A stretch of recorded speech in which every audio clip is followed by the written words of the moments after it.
Welcome back. You're watching live from Paris on France 24. James Creedon is here. That means it's time for Media Watch. Good to see you, James. Good evening, Laura. Now let's start with the French opposition, the UMP party of course, former President Nicolas Sarkozy. They're in a right old pickle, aren't they? Oh my God, it gets worse and worse as the days go on, Laura. On Monday, let's take us through the events of the week as charted by France Télévision's website.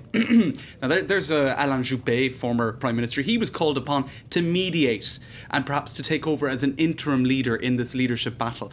That was earlier today, and what they were doing on the website is Act 1, Fillon conceded victory to Jean-François Copé. Act 2, a new coup de théâtre, was today when Fillon's entourage said, actually, we had a look at the votes again, and 3 different départements' votes were forgotten, which means that François Fillon really did win by 23 votes. Now, things proceeded and the day went on, and we thought, oh my God, what's going to happen now? We thought it was resolved, and then this happened. François Fillon eventually spoke, former Prime Minister. He had conceded defeat. He said, you know what? I'm not going to seek the leadership of the party anymore, even though I won. He didn't say that, but that was the inference. That was the now what I want is for a collegial group to lead the UMP party, so for there not to be just one leader, but a college of sort of leaders. He said, the problem is I do not trust the commission, the internal commission called the COCOE, which has done the counting. I don't trust them. And if this doesn't happen, I'm going to go to the courts. So he's conceded defeat twice, essentially, hasn't he? He conceded defeat. Then his entourage said actually he won. Then he said I'm not going to seek leadership, which is kind of a little bit different. But he is pulling out of the race now. That's right. That's right.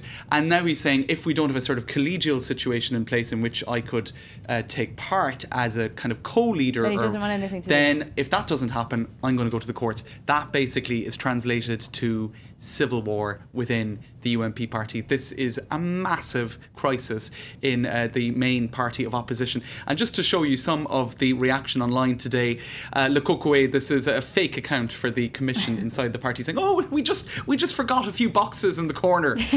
Only all of the overseas, well, 3 of the overseas voting constituencies. And then you have this, when Hollande learned of Fillon contesting victory, which he didn't. That is a little Nicolas Cage. It's a little gif of Nicolas Cage going absolutely hysterical with laughter about something. This is the French version of Dave, President for a Day, it was called in French, and that's Copé, supposedly President for a Day. It's a bit like Annette Young there. It does a little. It's like Sigourney Weaver / Annette Young. And this is Jean-François Fillon in a satirical website called Le Gorafi, saying, oh, my dear Jean-François, I want to break your neck. Oh, dear. In other words, his latest statement. Now, do you know that 2 tweets today, Laura, were picked up by rolling news channels, and they were fake tweets by fake accounts. One was by Valerie Trierweiler, who has been known to tweet controversial things. And what they did here is they took exactly the controversial tweet that she tweeted months ago about the parliamentary elections and just slipped in Alain Juppé's name and the UMP party's name. And actually, eTele didn't pick up on that. They didn't pick up that it was the same wording as... So they broadcast it. And they broadcast it, and they're like, oh God, you know, oh dear, that didn't happen. Also, Henri Guillanot, former advisor to Nicolas Sarkozy, he said, I propose changing the name of the UMP party to the PER party, or the party Le Parti d'en rire, the party to laugh at. That was picked up by the media, and it actually shows how confusing things are and how laughable the situation is, that the media thought that Henri Guillanot would actually say something like that. You've got to be very careful with Twitter, haven't you? You really, really do. And this has all overshadowed a controversy, hasn't it, in recent days here in France about gay marriage. Now, this was one of the top trending topics on social media today. Liberté de conscience, the freedom of conscience. Now, what is that all about?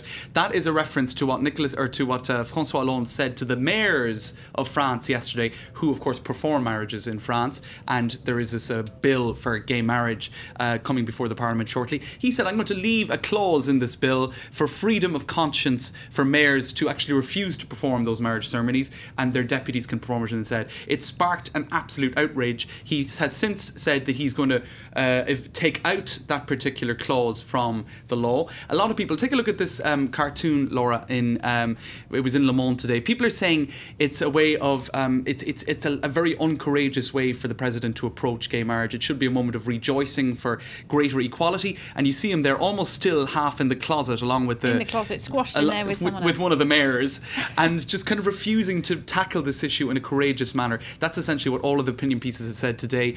How in 3 words to ruin a symbolic reform. James, you've got 30 seconds to tell us about a new map that will help people get to grips with what's going on in the Middle East. It's not easy, is it? Very confusing issue, Laura, and The Guardian have done a good job today in their data blog, Facts Are Sacred. What they've done is they've charted every single incident in the past week on an interactive map. Now what you can do is you can zoom and you can see obviously a concentration.